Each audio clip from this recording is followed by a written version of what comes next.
In the humid summer of 1788, death was a common visitor in Albemarle County, Virginia.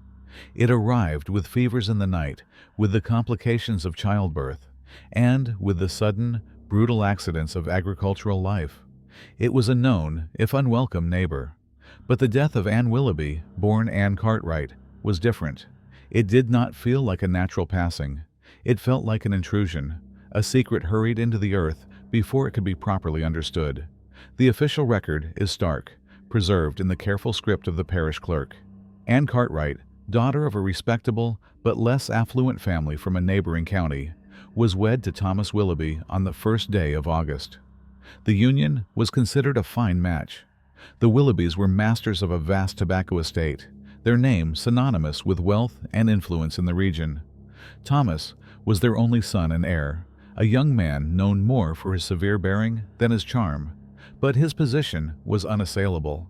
Anne, by all accounts, was quiet and gentle, possessing a modest dowry, but a beauty that was said to be rare. The wedding was a subdued affair for a family of such standing, attended only by close relatives and the ever-present Reverend Elias Thornton. The heat of the season was blamed for the lack of grand celebration. Just 11 days later, on August the 12th, Anne was dead. The physician who attended her was Dr. Nathaniel Harker, a man of 50 years who had seen every manner of illness the Virginia climate could produce. His notes on the matter, entered into a large leather-bound ledger, are remarkably brief. The entry for Anne Willoughby occupies no more than 3 lines. From the medical ledger of Dr. Nathaniel Harker, August 1788, Mistress Anne Willoughby, age 19, called to the estate, post-meridian. Patient presented with a violent fever and tremor. Lost consciousness shortly thereafter. Expired before the hour was out.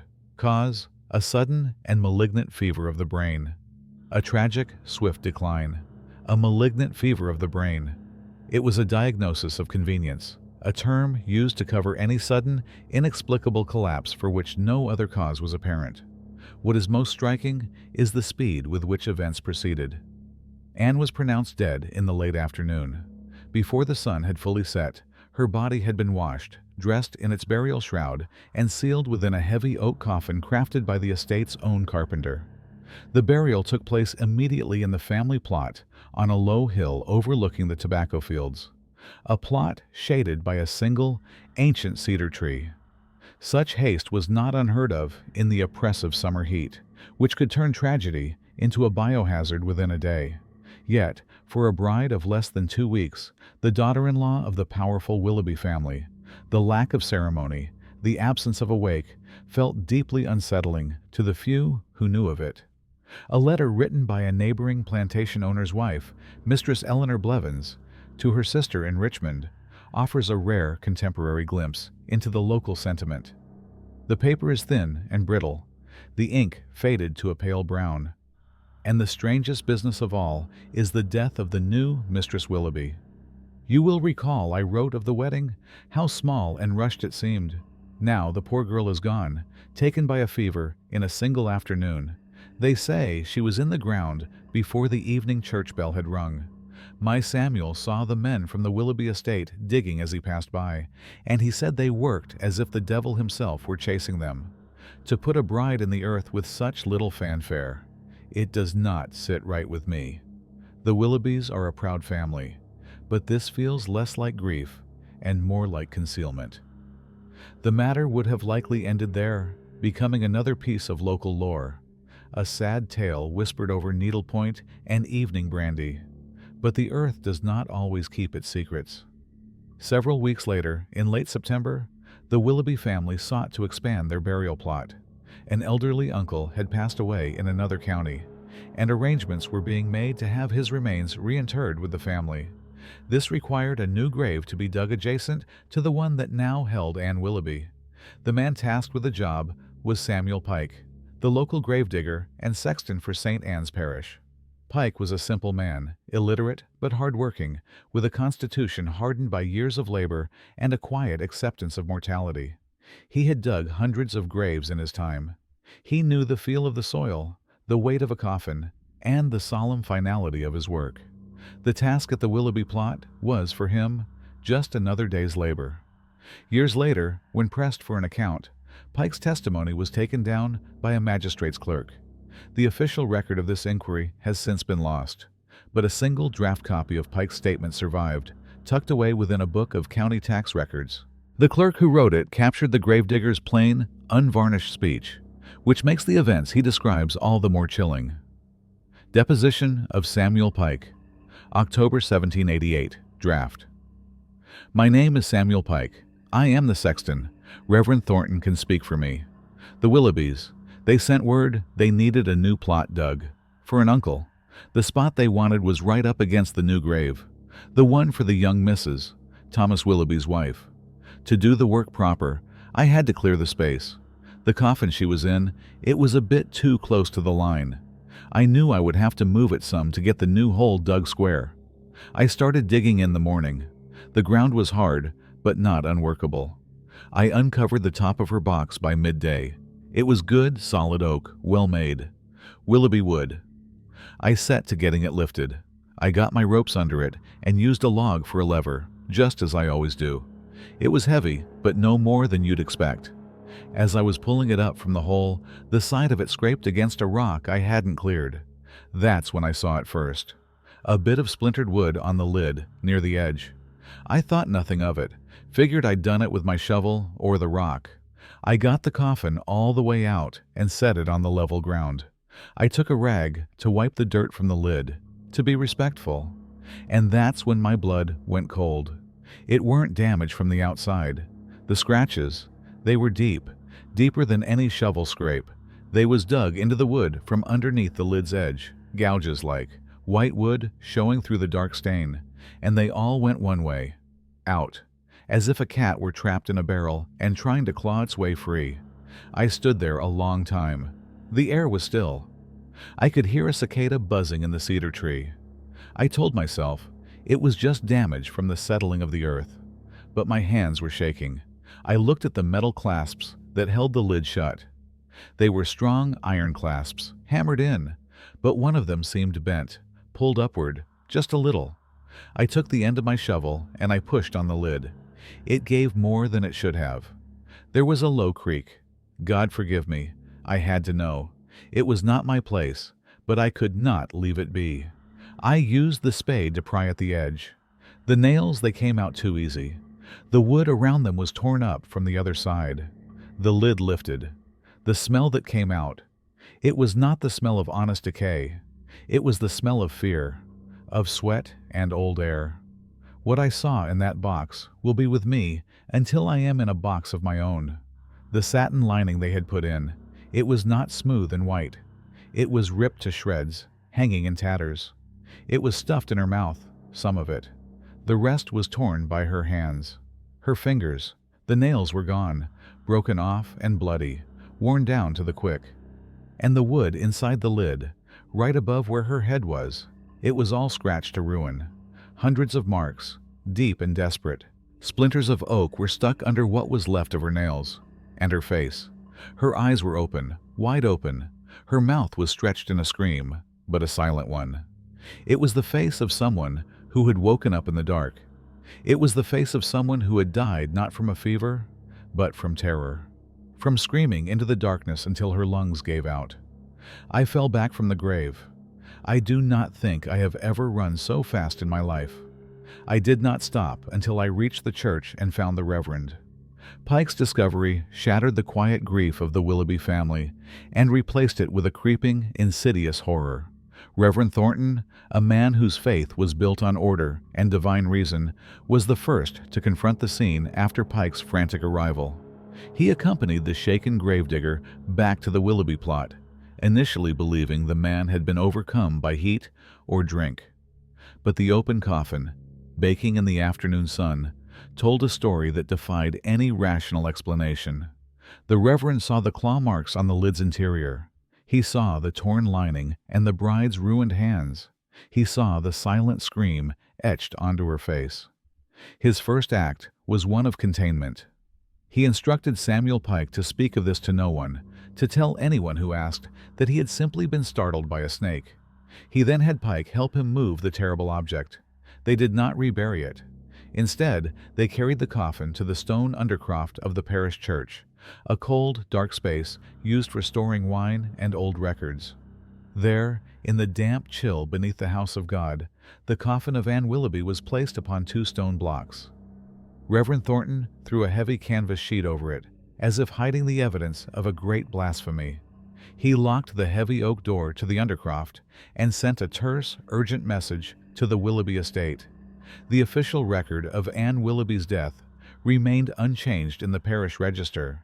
It still read simply, "Sudden fever." But on that late September day, a new, unspoken truth had been unearthed. Anne Willoughby had not died peacefully in her bed. She had woken up in her own grave. The scratches on the coffin lid were not just marks on wood. They were the final words of her story, a testament to a horror no one yet dared to name. And in the silence that descended upon the Willoughby estate, a new set of questions began to grow, dark and tangled, like roots twisting through the disturbed earth of a new-made grave.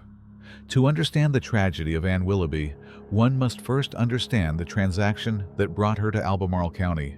In the Virginia of 1788, marriage among the landed gentry was rarely a matter of simple affection.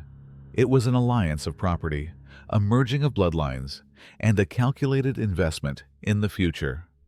The union of Thomas Willoughby and Anne Cartwright was, on its surface, a textbook example of this principle. The Willoughbys were old money, their fortune built on the broad green leaves of tobacco. Their estate, Cedar Hill, encompassed over 2,000 acres of prime agricultural land, worked by more than 60 enslaved men, women, and children. The family was powerful, insular, and deeply proud. Thomas, at 24, was the sole heir to this empire, a position that made him one of the most eligible bachelors in the Commonwealth. Contemporary accounts describe him as tall and severe, with a quiet intensity that many mistook for intellect.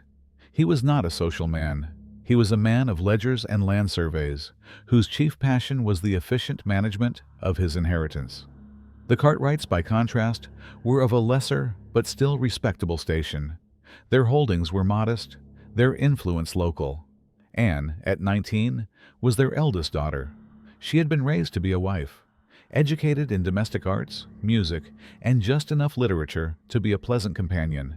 Those who knew her spoke of a gentle, almost timid nature. A surviving miniature portrait, painted a year before her marriage, shows a young woman with large, solemn eyes and a mouth that seems hesitant to smile. She was, by all accounts, beautiful, but it was a quiet, fragile beauty, like that of a wildflower unsuited to a formal garden. The courtship was remarkably brief, lasting no more than a month. Thomas Willoughby visited the Cartwright home on only 3 occasions before a formal proposal was made through his father. The arrangement was a practical one. The Willoughbys gained a beautiful, biddable young bride from good stock. The Cartwrights secured a powerful connection and a future for their daughter that far exceeded their own means. The foundation of this arrangement was the marriage contract, a document that survives in the Albemarle County archives. It is written on heavy vellum, the ink still dark and clear, the signatures of both family patriarchs affixed above heavy wax seals. Most of the language is standard for the time, detailing the transfer of property and the legalities of the union. But one clause, concerning Anne's dowry, stands out. From the Articles of Marriage between Thomas Willoughby and Anne Cartwright, July 1788. And in consideration of this union, John Cartwright doth provide as dowry for his daughter, Anne, the sum of 800 pounds sterling, to be paid in full upon the solemnization of the marriage. Further, he doth provide title to the 150-acre parcel, known as North Meadow, with all its appurtenances. Further, he doth provide 6 healthy Negroes, 3 male and 3 female, their names being Ishmael, Sarah, Cato, Delia, Moses, and Phoebe, to serve the household of the aforementioned Anne. Should the said Anne decease without leaving legal issue by her husband, Thomas Willoughby, the entirety of her dowry, both in currency, land, and property of persons, shall become the sole and uncontested property of her husband, Thomas Willoughby, his claim superseding that of any other member of the Cartwright family. The final provision was not illegal, but it was unusually absolute. Typically, a contract might stipulate that a portion of the dowry be returned to the bride's family if she died childless soon after the wedding. This contract offered no such comfort. From the moment the vows were spoken, everything Anne brought to the marriage belonged utterly to her husband. In the event of her death, Thomas Willoughby would not only keep his bride's fortune, he would be significantly enriched by it. £800 sterling was a substantial sum, and the acquisition of fertile land and 6 more laborers would have been a welcome addition to his estate. The contract was not just a marriage, it was a transfer of wealth, secured by a single, fragile life. After the hasty wedding, Anne moved to Cedar Hill. She left her family and the familiar world she had always known for a new life as Mistress Willoughby. For 11 days, she lived within the grand, imposing walls of the Willoughby Manor. What her life was like during that brief period is a matter of speculation. The house was run by Thomas's stern, watchful mother, a woman known for her cold piety. The servants were strangers. Her husband, by all accounts, was preoccupied with the harvest. Anne was, in effect, a stranger in her own home, an ornamental addition to a world that was already complete without her. There are no official records of her time there, no diary entries that have survived. But there is one document, a single letter, that offers a chilling glimpse into her state of mind. It was discovered nearly 50 years later by a descendant of Anne's sister, folded and tucked away in a small wooden box of keepsakes. The letter is dated August the 10th, just 2 days before Anne's recorded death. It is addressed to her older, married sister, Eleanor Payne. The handwriting is neat and controlled at the beginning, but becomes less so as the letter progresses, the elegant loops growing tighter, the words more crowded. My dearest sister Eleanor, I pray this letter finds you well, and that your little James is recovering from his cough. I thank you for your last message. It brought me great comfort to read your words here at Cedar Hill. The estate is as vast as Papa described, and the house itself is grander than I could have imagined. There are so many rooms, I fear I shall become lost in them. My duties are few for now, as Mr. Willoughby's mother oversees all matters of the household with a firm hand. Mr. Willoughby is an attentive husband, though his attentions are of a particular sort. He is not given to easy conversation, but he watches me often, especially at supper. His gaze is steady, and I confess it sometimes makes me uneasy. It is not a look of affection, but of appraisal, as a man might look over a deed of land to ensure its value is as stated. He speaks a great deal of the estate, of the tobacco yields, and of the family's legacy. He says this land is sacred to them, that it holds the spirit of all the Willoughbys who have come before. The house is very quiet. I had thought a place so large would be filled with life, but there is a stillness here that is heavy. The servants move like shadows, and I rarely hear laughter. Last night, I could not sleep. I walked to the window of our chamber, which overlooks the family burial plot upon the hill. I saw Mr. Willoughby standing there by the cedar tree, simply looking down at the earth. He stood there for the better part of an hour, as still as a statue in the moonlight. When he returned, he did not speak of it, and I felt a fear I could not name, so I did not ask. He has strange ideas about lineage and the soil. He said to me that the Willoughbys do not truly leave this place when they die. He believes they feed the land that fed them, and that their strength remains in the earth of Cedar Hill forever. He said the ground itself remembers his family. I tried to smile, thinking it a morbid sort of poetry, but his face was so terribly serious. There is a coldness in this house, Eleanor, a coldness that has nothing to do with the temperature. It feels ancient and watchful. I wish you could visit. But Mr. Willoughby says the season is too fraught with fevers for travel. He is very concerned for my health. He insists I drink a special tonic his mother prepares each evening, a dark, bitter tea made with herbs from her garden. He says it will keep my constitution strong. I feel so very tired after I drink it. I long to see you. I long for a familiar face. I am trying to be the wife I was raised to be, but I feel like a bird in a beautiful, gilded cage, and I am beginning to forget the sound of my own song.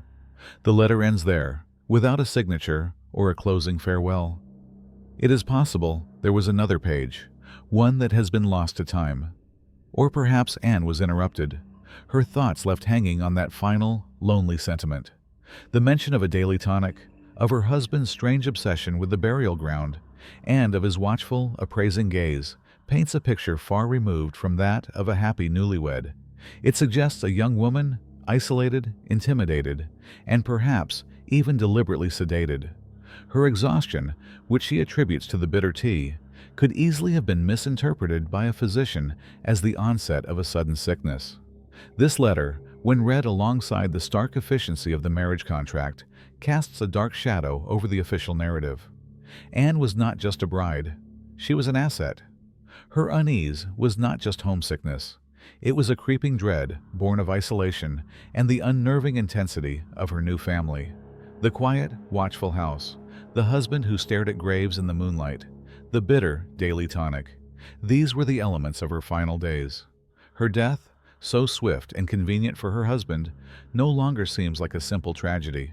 It begins to feel like the final, logical step in a transaction that had reached its conclusion.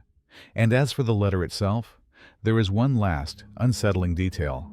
Near the bottom of the page, a small, dark stain mars the paper, obscuring a single word in her final sentence. It has the brownish, faded appearance of old, dried blood.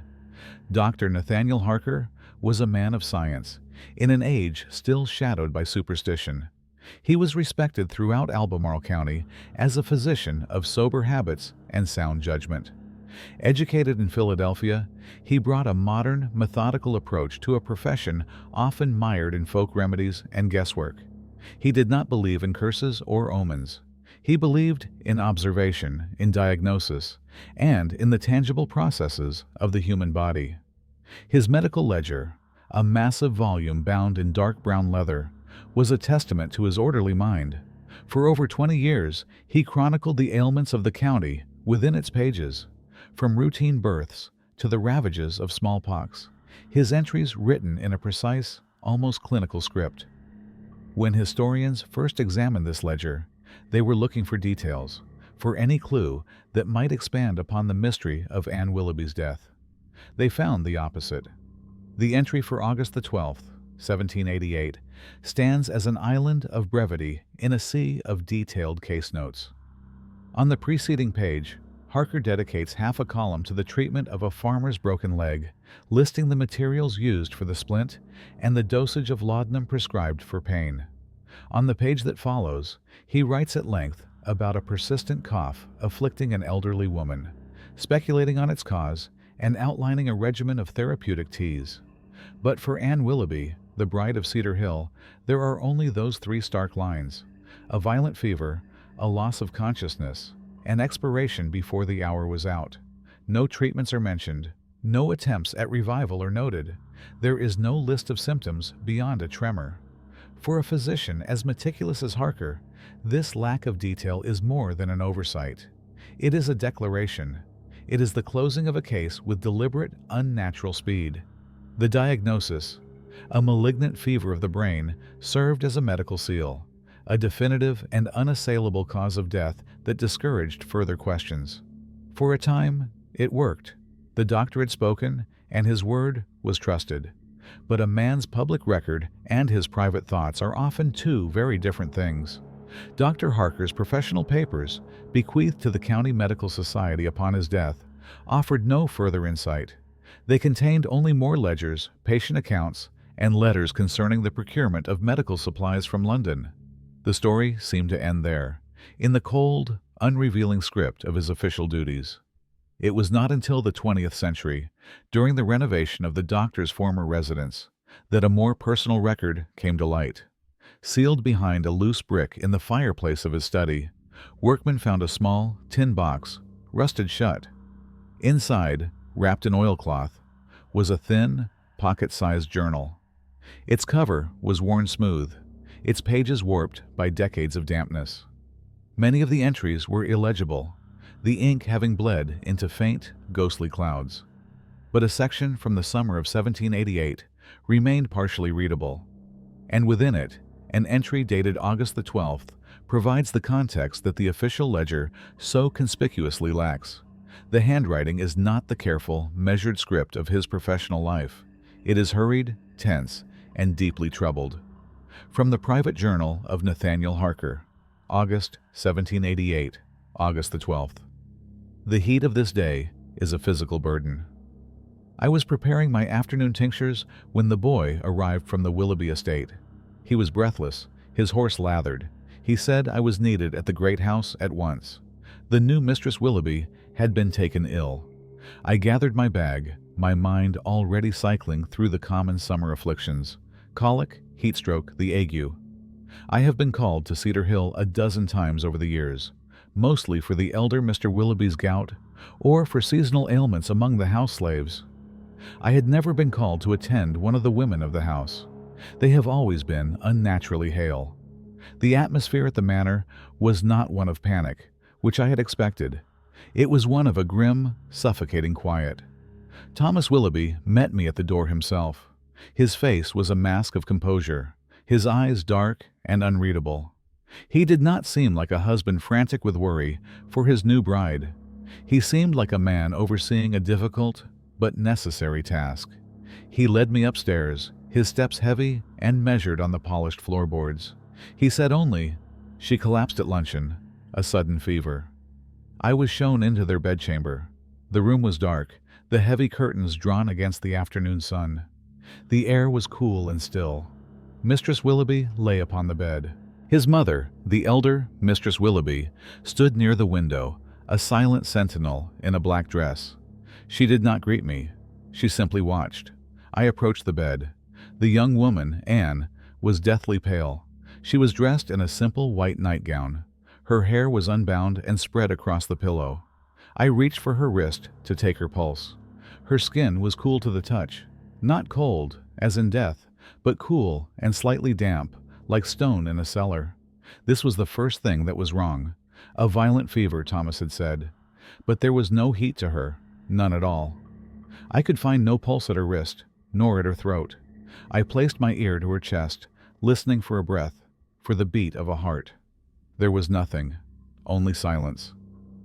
I lifted one of her eyelids. Her pupil was fixed and dilated. By all the signs I have been taught, the life had fled her. And yet, I felt a profound sense of unease. There was no sign of struggle. Her expression was one of perfect, placid repose. It was not the face of someone taken by a sudden, violent illness. It was the face of someone in the deepest possible sleep. I turned to Thomas Willoughby. I began to explain my findings, to suggest that this was a state of profound collapse, a trance-like state from which she might yet be roused. I have read of such cases. Catalepsy, they call it. The body mimics death so perfectly that many have been buried in error. I opened my mouth to suggest we wait, that we apply warming blankets and stimulants, that we observe her through the night. But he cut me off. He did not raise his voice. He spoke in a low, even tone that was more commanding than any shout. "The fever has taken her, doctor," he said. It was not a question. It was a statement of fact. It was swift and it was malignant. We must think of the safety of the household now. Such things can spread. I looked from him to his mother, who nodded slowly, her eyes never leaving me. The room felt suddenly very small, the air thick with their certainty. I tried to protest again. I said that in cases of such suddenness, it is prudent to allow time for a possible recovery, to be absolutely certain. Thomas stepped closer to me. His height was imposing. "Dr. Harker," he said, his voice dropping even lower, "my wife is dead. Your duty is to confirm it, so that we may give her a Christian burial before this pestilence corrupts her body and endangers us all." His meaning was clear. He was not asking for my medical opinion. He was demanding my signature on a death certificate of his own making. I looked back at the girl on the bed, so pale, so still. Was it possible I was wrong, that I was letting obscure medical theories cloud my judgment? She presented all the signs of death. No pulse, no breath, no response.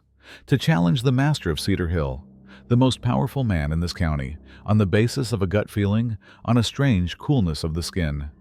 It would have been professional suicide. They would have ruined me. They would have said I sought to prolong their suffering, to deny their grief for my own academic curiosities. So I yielded, I stood, and I pronounced her dead. I wrote the cause as a malignant fever of the brain, as he had suggested. It is a diagnosis that cannot be disproven. It is a perfect, impenetrable wall. I watched as they immediately began preparations for the burial. They worked with a chilling efficiency, as if they had been rehearsing it. There was no weeping. There was only the quiet, purposeful sound of a task being completed. I left that house with my fee in my pocket and a sickness in my soul. I did not record my doubts in my ledger. The ledger is for facts, and the fact is, Anne Willoughby is dead. But I will record my doubts here, in this book that no one else will ever see. I do not believe she died of a fever. I believe she was alive when I left that room. I am a man of science, but I am also a man with eyes. And the look in Thomas Willoughby's eyes was not the look of a grieving husband. It was the look of a man who has successfully locked a door and is walking away with the only key. This entry ends at the bottom of a page. The next 3 pages of the journal have been cut out, sliced neatly from the binding with what must have been a very sharp blade. The narrative ends abruptly, leaving a void of silence. What did Dr. Harker write on August 13th, or the 14th? Did his guilt deepen? Did he hear rumors? Did he attempt to revisit the matter, only to be silenced again? The missing pages are as damning as the words that remain. They speak of a knowledge so terrible that it had to be physically excised from the record, a truth that even a private journal was too dangerous a place to hold. The doctor's ledger declared a simple death. His journal confessed to a potential, horrifying crime. In the days and weeks following his wife's death, Thomas Willoughby conducted himself as a man of his station was expected to. He wore a black armband on the sleeve of his coat. The curtains of the great house at Cedar Hill remained drawn. Visitors who came to offer condolences were politely turned away at the door by a servant, with the message that Mr. Willoughby was in private mourning and wished not to be disturbed. To the outside world, he was the image of a grieving widower, a proud, reserved man struck by a sudden and terrible tragedy. This performance of grief was, by all accounts, convincing. Albemarle society understood and respected a man's desire for privacy in such matters. The Willoughbys had always been a family that kept to themselves, and it seemed only natural that they would retreat into silence to bear their sorrow.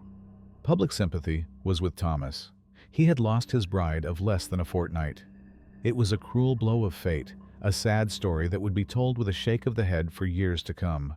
But behind the closed doors of Cedar Hill, the business of life and of profit continued with an efficiency that was both remarkable and deeply unsettling.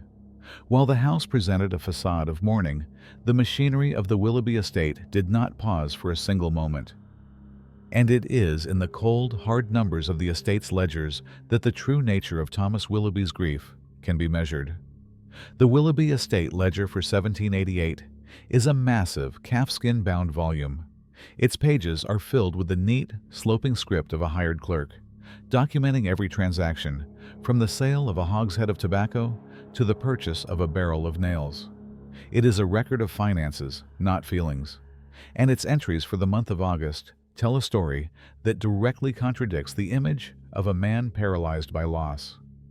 On August the 3rd, 2 days after the wedding, an entry appears at the top of a new page.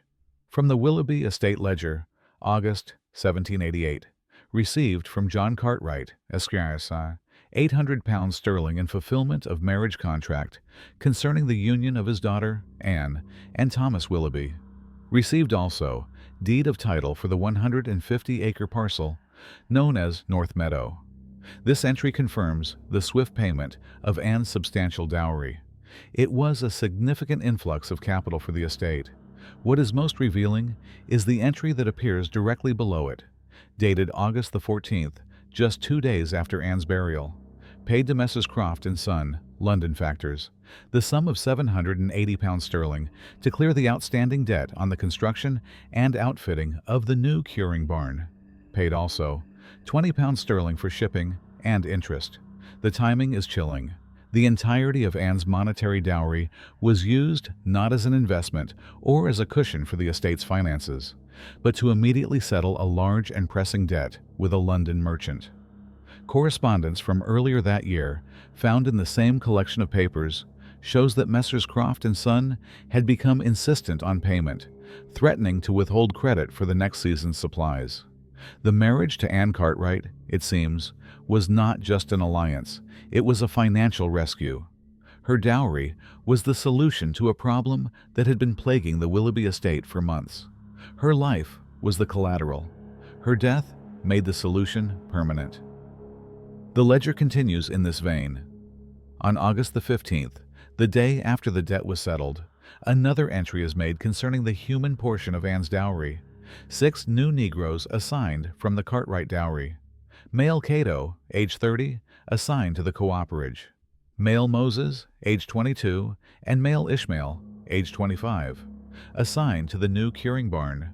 Female Sarah, age 28, and female Delia, age 19, assigned to the main house kitchen. Female Phoebe, age 16, assigned as a handmaid to Mistress Eleanor Willoughby. There is no sentiment here. No mention of them as Anne's people. They are simply assets, absorbed into the Willoughby machine and put to work with immediate effect. The North Meadow parcel was similarly integrated. Records show that by the 1st of September, a Willoughby overseer was already directing a team to clear the meadow for the planting of winter wheat. Thomas Willoughby was not grieving. He was consolidating. He was a man who had just concluded a successful and highly profitable business transaction. This view is supported by a rare outside perspective, found in a letter from a Richmond tobacco factor, a Mr. Silas Abernathy, to his partner in Glasgow.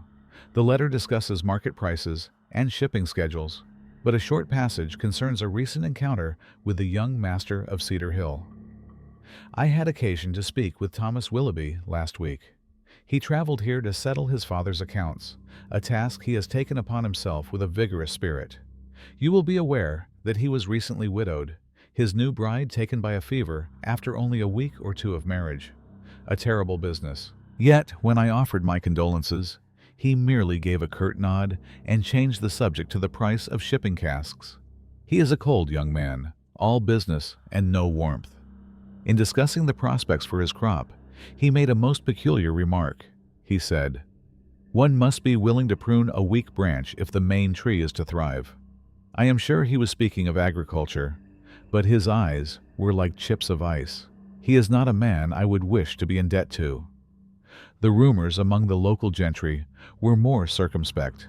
They spoke of Thomas's surprising resilience, his quick return to his duties.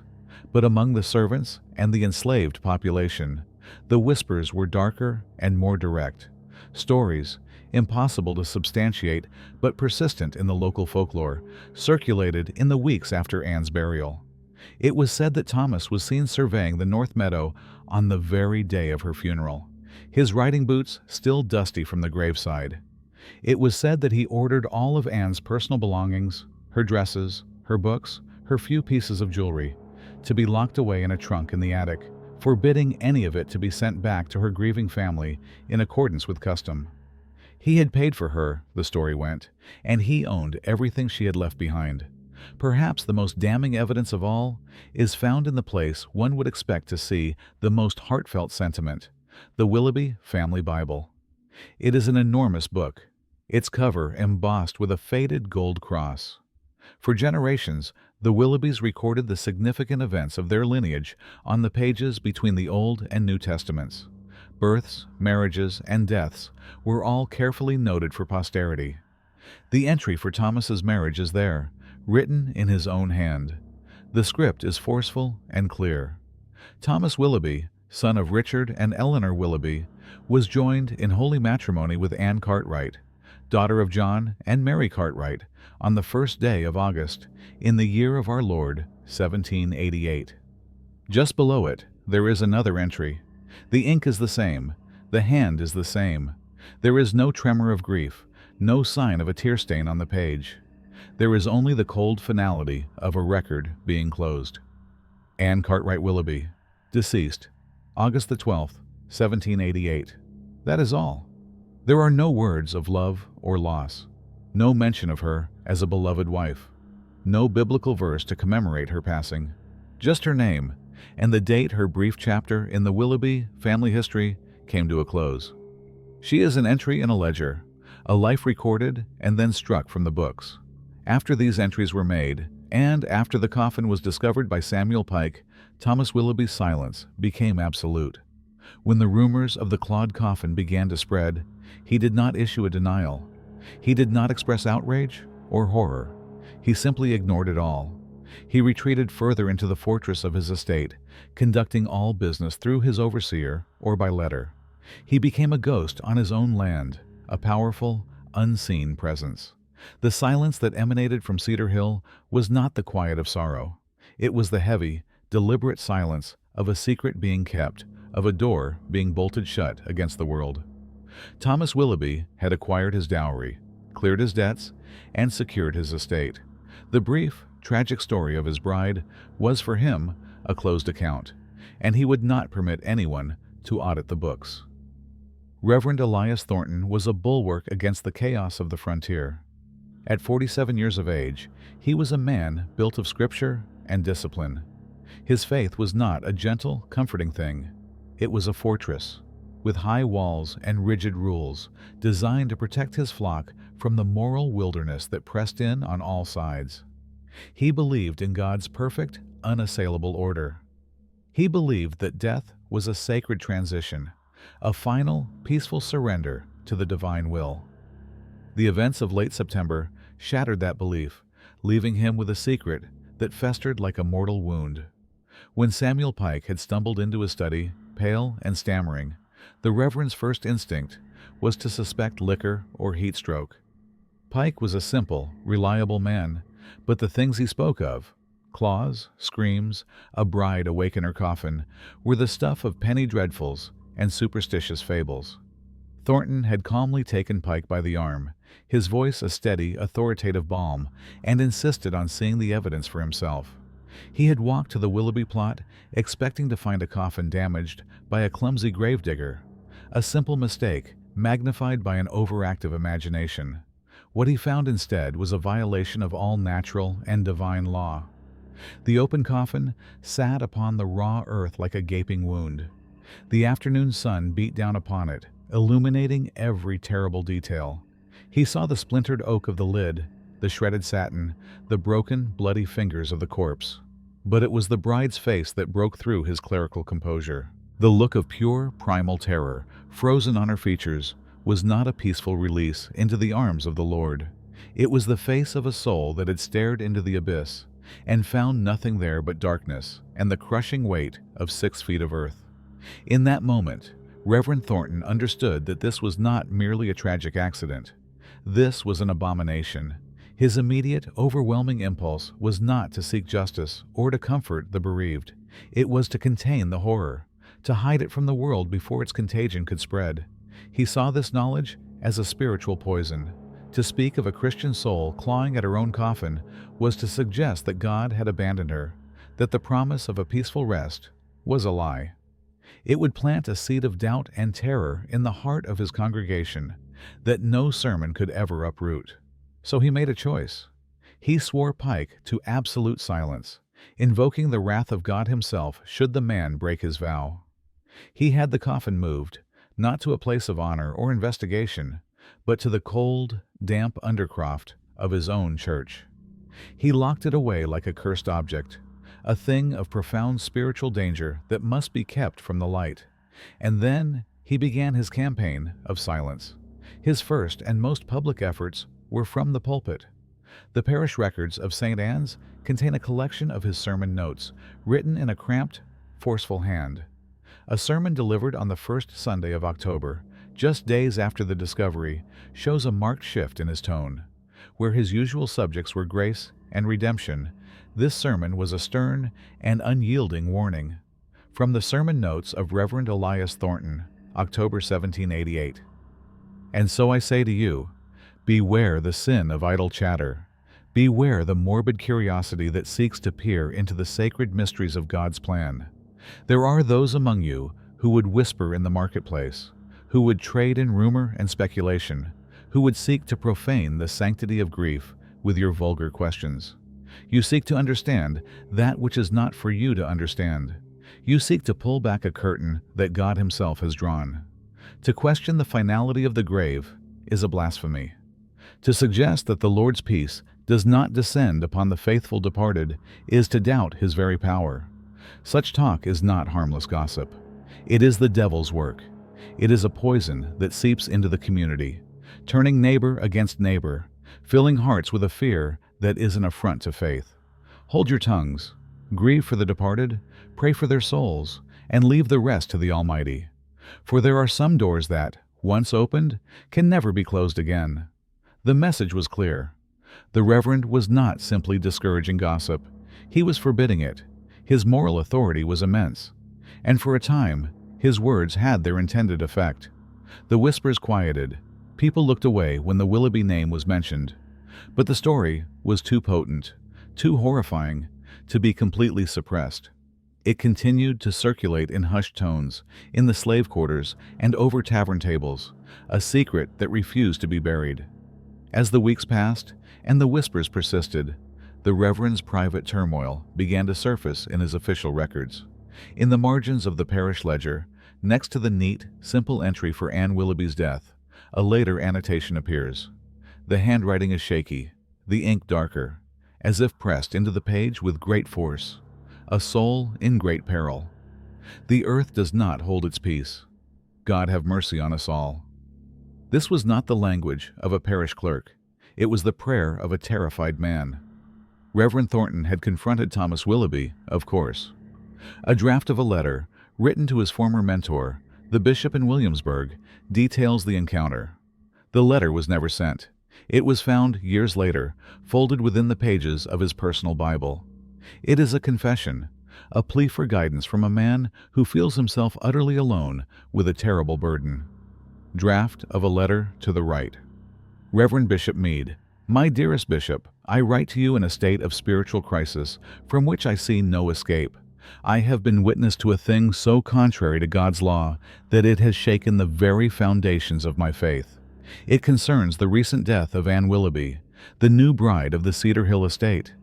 The official cause was a fever, but I have since learned, through the most terrible means, that the poor child was buried while yet alive. The evidence of her struggle is absolute and horrifying. I have taken steps to contain the public scandal, for I believe the knowledge of it would do irreparable harm to the souls in my charge.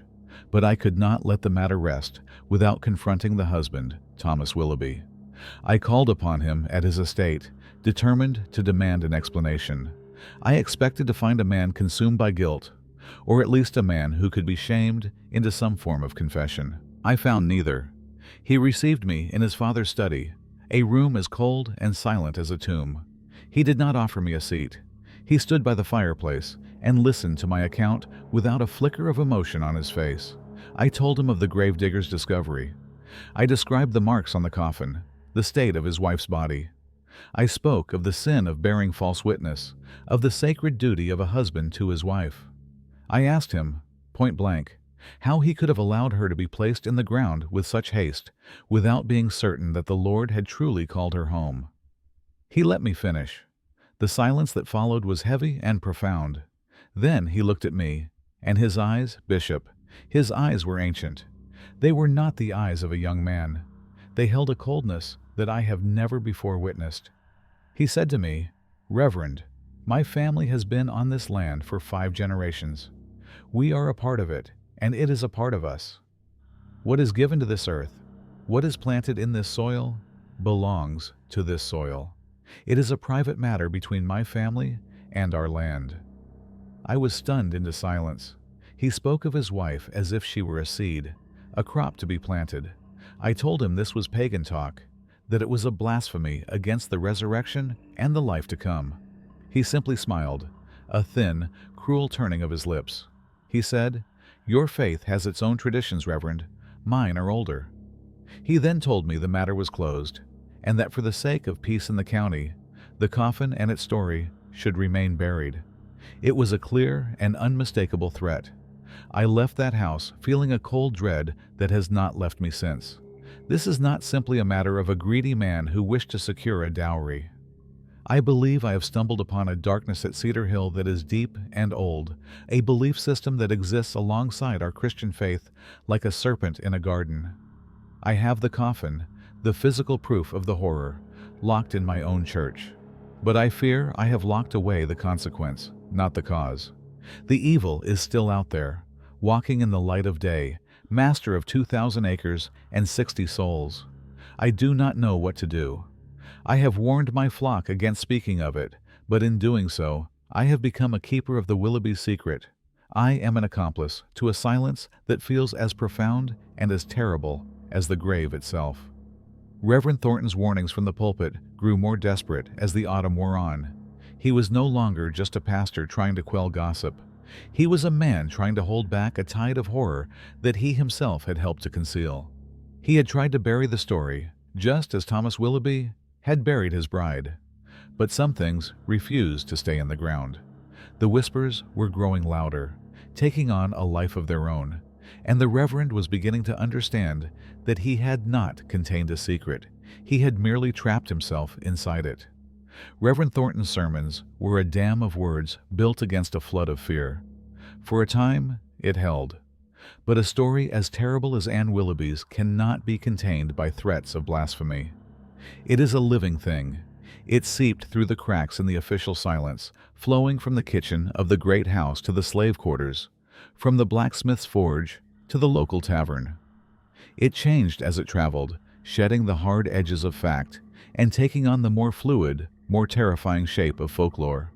The whispers did not die. They took root in the dark, fertile soil of the community's imagination and began to grow. The first accounts were simple, auditory phenomena. They began in the last week of September, not long after Samuel Pike's discovery.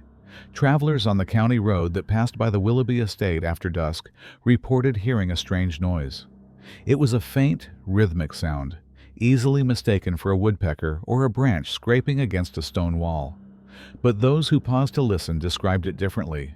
It was not a natural sound. It was a sound of effort, of persistence. It was a sound that came, inexplicably, from the ground itself. Jedediah Finch was the overseer at Cedar Hill. He was a practical, humorless man who had worked for the Willoughbys for nearly a decade. He was not prone to flights of fancy. His job was to manage the estate's workforce and protect its property. A statement he later provided to the local magistrate, written in the clerk's neat hand but capturing Finch's plain speech, provides a chillingly pragmatic account of the events. Statement of Jedediah Finch, October 1788. I was making my rounds near sundown. We had trouble with poachers near the South Woods, so I was walking the property line. The road passes close by the family burying ground. As I passed, I heard it, a faint scratching sound, thump, scrape, over and over. I stopped, thinking it was a fox or a groundhog trying to dig into the new grave, the one for the young missus. I shouted and threw a stone toward the plot to scare it off. The sound stopped. I thought no more of it. The next night, I heard it again. Same spot, same sound, thump, scrape. This time, I walked right up to the burying ground wall. The sound was clearer there. It was coming from the earth over her grave. It was not an animal digging from the outside in. God is my witness, it sounded like something digging from the inside out. The sound was muffled by the dirt, but it was strong. I am not a man who scares easy, but the hair stood up on my arms. It was a wrong sound. I went straight to the main house. I found Mr. Thomas Willoughby in his study, going over the accounts. I told him what I heard. I said I thought maybe an animal was trapped in the coffin, a rat or something that fell in before they sealed it. He did not look up from his ledger. He let me finish, and then he was quiet for a long time. Finally, he looked at me. His eyes were flat. He said, "Mr. Finch, your duties are to the fields and the barns. The burying ground is private family business. You will not go near it again, and you will not speak of this sound to anyone. Some things are best left unheard." He was not asking me. He was telling me. I knew then that it was not an animal. and I knew that he did not want anyone listening. While Finch was ordered to silence, the enslaved community at Cedar Hill and on neighboring plantations had their own name for what they heard. They called her the Ground Bride. Their stories were not recorded in ledgers or letters, but passed down through generations in the oral tradition. Decades later, during the 1930s, a field worker for the Federal Writers Project interviewed an elderly woman named Amelia Vance. Her grandmother, Delia, had been one of the 6 slaves who came to Cedar Hill as part of Anne Willoughby's dowry. Her testimony is a rare window into the terror that gripped the slave quarters. From the WPA interview with Amelia Vance, 1937. My grandma Delia, she was a house girl at the big house. She was new there, just like the poor bride. She said that place was cold, not a happy house. When the young missus died so fast, and they put her in the ground before her body was even cold, all the folk knew something was wrong. They knew. And then the noise started. Grandma said you could hear it plainest at night, when the wind was still. A scratchin'. A weak, steady scratchin' sound comin' from that hill with the cedar tree. They all heard it. The field hands comin' back late, the women in the laundry house. They'd stop work and just listen. It was a sad sound, but it was an angry sound too. It was the sound of somebody who didn't want to be where they was. They called her the Ground Bride. They said her spirit was trapped. She didn't know she was dead, and she was trying to get out. Grandma Delia said the other slaves, they were terrified. They'd leave little gifts near the wall of the burying ground at night. A bit of cornbread or a wild flower. They'd whisper prayers for her spirit to find peace, to stop its work. 'Cause if a spirit got to working that hard, it was going to draw other things, worse things, from the ground. The old master, Thomas, he knew. He knew we could hear it. He had the overseer, Finch, whip any man who was caught talking about it. But that just made it worse. It made the story stronger. Grandma said for near on a month, that whole part of the plantation was dead quiet after dark. No crickets, no owls, just a heavy, listening silence. And sometimes, faint on the air, the sound of the Ground Bride scratching away at her coffin lid.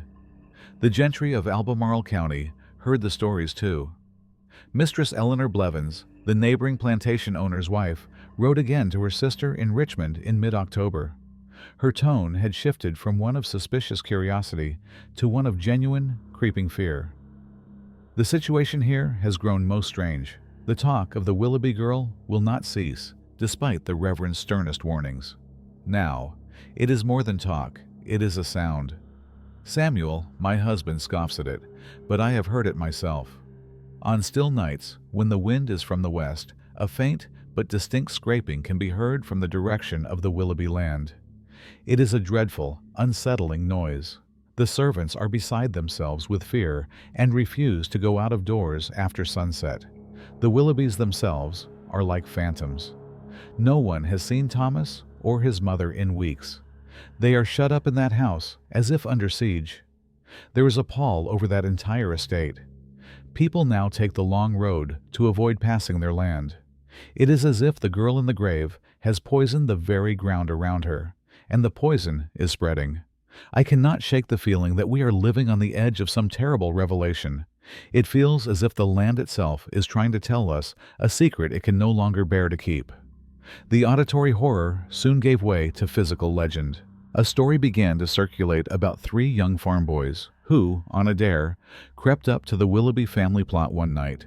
2 of them lost their nerve and ran, but one, a boy named Peter Hobbs, claimed he crawled right up to the fresh mound of earth. His friends said he came back to them white as a sheet, unable to speak for a full minute. When he finally found his voice, he did not speak of a ghost or a sound. He spoke of a feeling. He swore that the dirt over Anne Willoughby's grave was warm to the touch, despite the autumn chill in the air. He said the ground seemed to hum, to vibrate with a low, constant energy, like a hive of bees buried deep within the earth. The sounds, the whispers, the stories, all of it began to coalesce into a single, unbearable pressure. The community was haunted. The nightly scratching from the earth was no longer a rumor. It was an accepted fact, a shared terror that united slave and freeholder, tavern drunkard, and churchgoer. The sound reportedly stopped in late October, as abruptly as it had begun. But the silence it left behind was somehow worse. It was a watchful, expectant silence. The whispers had grown into a roar that could no longer be ignored.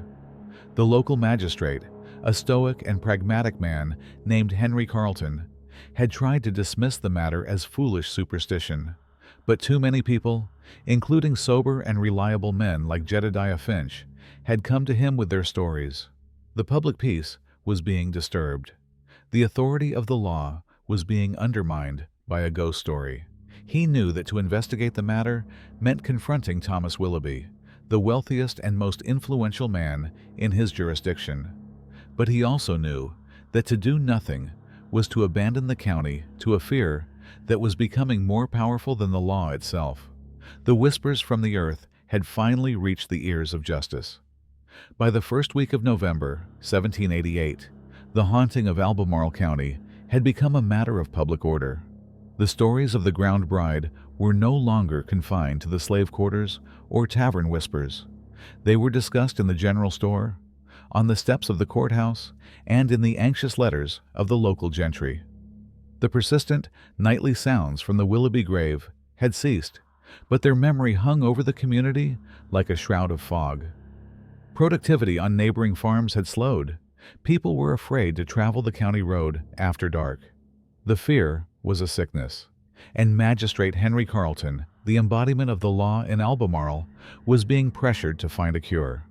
Carleton was a former military man who valued order and evidence above all else. He had little patience for what he called spectral nonsense. He believed that behind every ghost story lay a rational, if often unpleasant, human truth. The tales of scratching from a grave pointed not to a restless spirit, but to a possible crime, an irregularity that needed to be addressed with the cool logic of the law, not the hysteria of the populace. His decision to open an informal inquiry was not made lightly. It meant confronting the formidable power and influence of the Willoughby family, an act that could have significant political and personal repercussions. The inquiry was not a formal trial. There was no jury, no public summons. It was a series of private interviews conducted by Carleton in his small, dusty office at the county courthouse. He sought to gather facts, to separate credible testimony from wild rumor, and to determine if there were grounds for any official action. The records of this inquiry are frustratingly incomplete. Carleton's official daybook for that month contains only a terse, single-line entry. Conducted interviews concerning the Willoughby matter. Concluded, no further action required. For years, it was believed that no other record of the inquiry existed. It seemed that the entire affair had been deliberately expunged from the official history of the county. However, a bundle of loose, uncatalogued papers discovered in the courthouse attic in the late 1950s contained two remarkable documents. They appear to be the clerk's preliminary drafts of two key depositions, transcribed during the interviews themselves. The papers are unsigned and unofficial, but they provide the only surviving glimpse into Carleton's investigation. The first and most significant document is the full deposition of the gravedigger, Samuel Pike.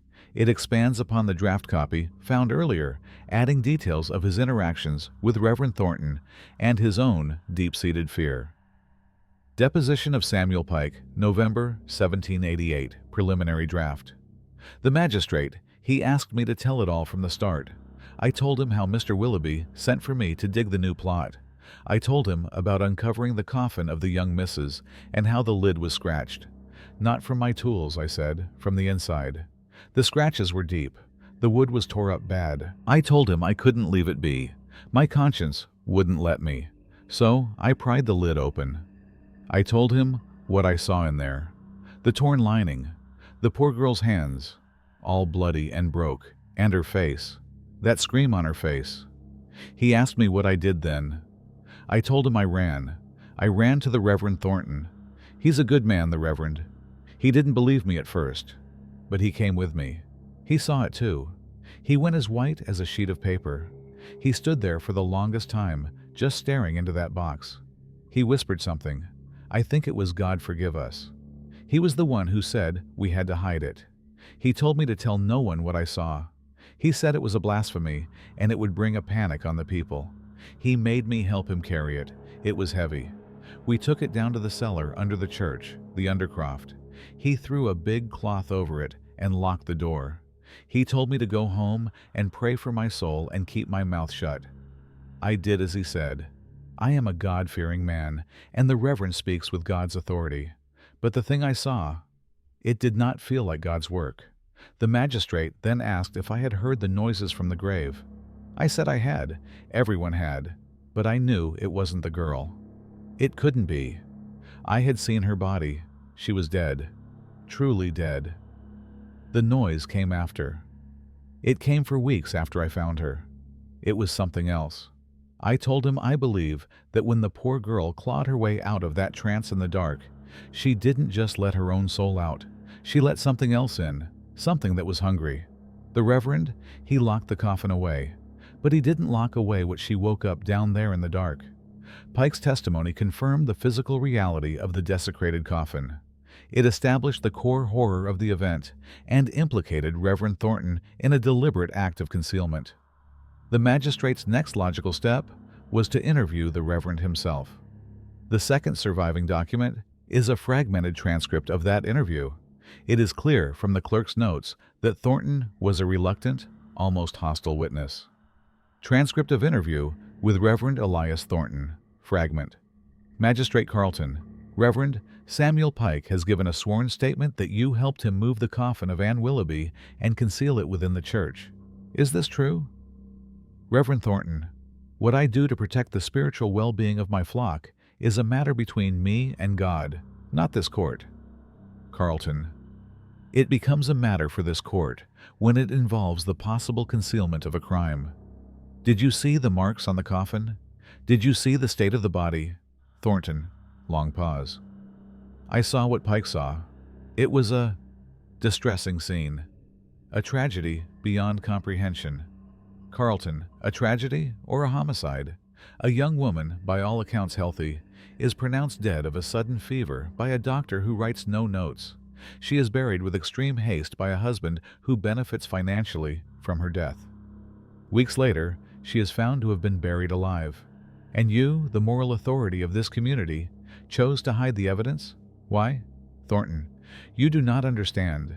You speak of laws and crimes. I speak of good and evil. To have that coffin displayed, to have that story told, it would have been an invitation to doubt, to fear, to the very darkness we build our lives to keep at bay. Carlton, darkness? Reverend, I am speaking of Thomas Willoughby. Thornton, voice lowered, agitated. He is the master of Cedar Hill. His family is this land. They do not think as we do. When I spoke to him, he was not. He was not a man grieving a mistake. He was a man who had completed a harvest. He spoke of his wife as something planted. He believes in things that are ancient and of the earth. He is not afraid of what he did. He is proud of it. To challenge him is to challenge something far older and more powerful than one man. I acted to protect my people from a truth they are not equipped to bear. The coffin is secure. Let the matter rest. Thornton's testimony was a dead end. He admitted to the concealment, but justified it with a near mystical fear that Carlton, a man of law and reason, could not accept as evidence. The only path forward was to confront Thomas Willoughby himself. There is no record of what was said in that final, crucial interview. No drafts survive. It is a moment of pure silence in the historical record, but the outcome is known. The day after Magistrate Carlton met with Thomas Willoughby, the inquiry was officially closed. Why? What could Willoughby have said or done to stop a formal investigation in its tracks? A letter from Carlton to his brother, a lawyer in Richmond, dated a week after the ruling, provides a possible answer. He does not speak directly of the Willoughby case, but his words are heavy with frustration and a weary cynicism. I have been reminded this week of the true nature of power in these counties. The law is a fine thing on paper, but it is a fragile instrument when set against the weight of land and money. A man who owns half the county and holds the debts of the other half is not subject to the same rules as an ordinary farmer. He is a king in his own domain. You cannot compel a king to testify against himself. You cannot ask his tenants or his debtors to speak against him. To do so is to invite a ruin that is far more swift and certain than any justice a small courthouse can offer. Sometimes, for the sake of peace, a magistrate must accept that there are doors he does not have the key to open and that are best left undisturbed. The magistrate had run into a wall of power and influence he could not breach. Thomas Willoughby was untouchable. His wealth was his shield, his silence his weapon. The inquiry ended not with a resolution, but with a surrender. The official story remained as it was written. Anne Willoughby died of a fever. The coffin in the undercroft, the whispers of the ground bride, the fear in the community, all of it was relegated to the realm of unsupported, unofficial folklore. The law had looked into the abyss and had chosen to look away. The silence of the groom had defeated the rule of law. And in the dark undercroft of the church, the coffin waited, its terrible story left unfinished. The story of Anne Willoughby does not end in 1788. It simply goes dormant, like a seed buried in winter soil. The characters who moved through that terrible summer lived out the remainder of their lives, each carrying a piece of the silence. Samuel Pike, the gravedigger, died of pneumonia 2 decades later, a quiet man who was said to startle at the sound of scratching for the rest of his days. Dr. Nathaniel Harker continued his practice, his reputation intact, but his private journal was never found again after his death, save for the single, damaged volume discovered more than a century later. He never took on another patient from the Willoughby family. Reverend Elias Thornton remained at St. Anne's Parish for another 30 years. His sermons, once full of fire and conviction, grew quieter, more focused on the inscrutable nature of God's silence and the mercy of a quick, peaceful death. He became a gaunt, haunted man who was known to spend long hours in the cold church undercroft, though no one ever knew why. The coffin remained his secret burden, locked away from the light. And Thomas Willoughby? He thrived. He outlived his parents, his peers, and all the whispers that had once followed his name. He never remarried. He became the sole patriarch of Cedar Hill, a man of immense wealth and power, respected for his shrewdness and feared for his cold, unyielding nature. He died in his sleep in 1841 at the age of 77, leaving the vast Willoughby estate to the eldest son of his younger brother. His obituary in the Richmond newspaper praised him as a pillar of the community, a master of agriculture, and a man of quiet, dignified strength. The tragedy of his first and only bride was mentioned only as a footnote, a sad, distant event in a long and prosperous life. For over 150 years, the coffin of Anne Willoughby remained in the church undercroft, a forgotten artifact of a local horror story. It was rediscovered in 1962 during a renovation of the old parish hall. Covered in dust and cobwebs, it was mistaken for an old storage chest, until a curious historian identified it from parish records.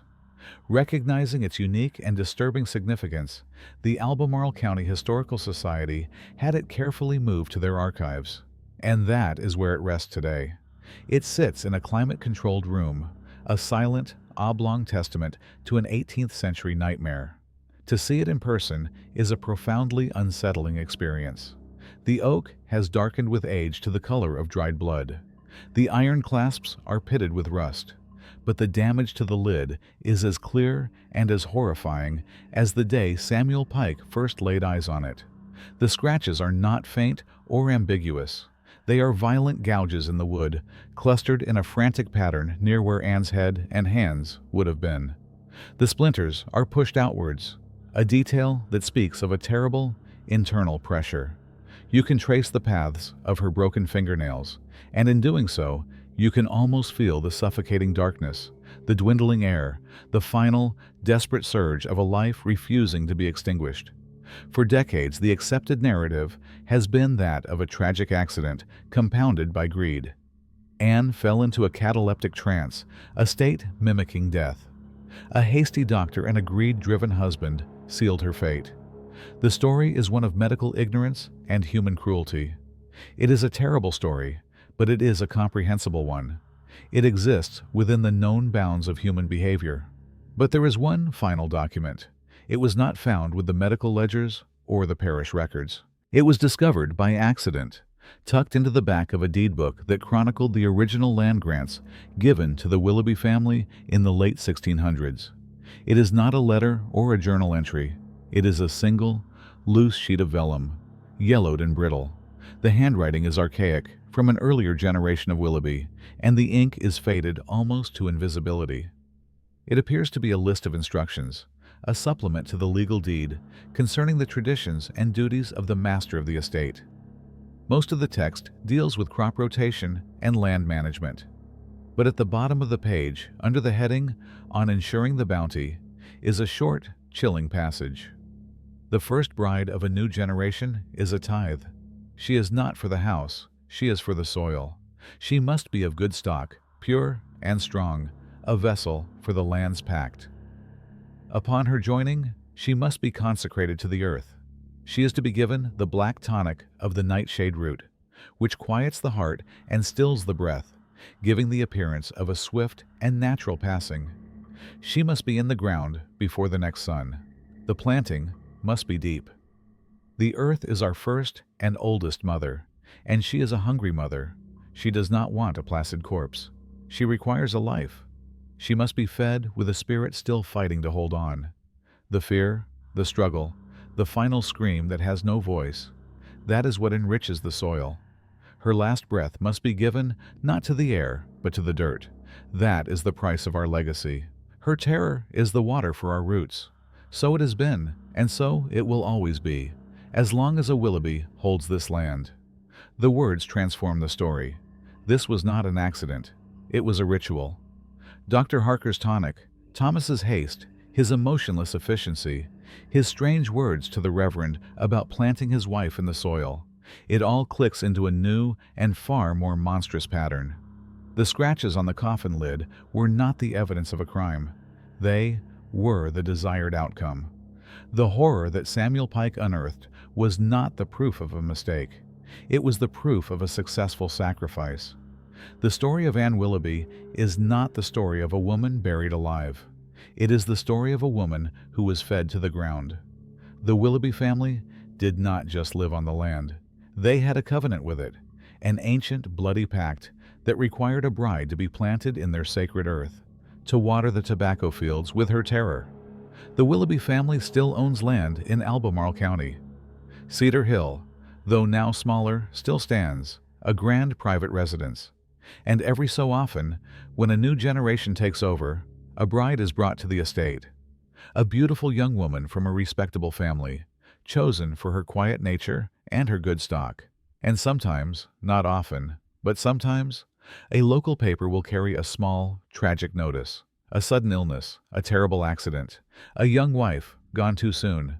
And no one ever thinks to check the soil. No one ever dares to listen for the whispers from the earth.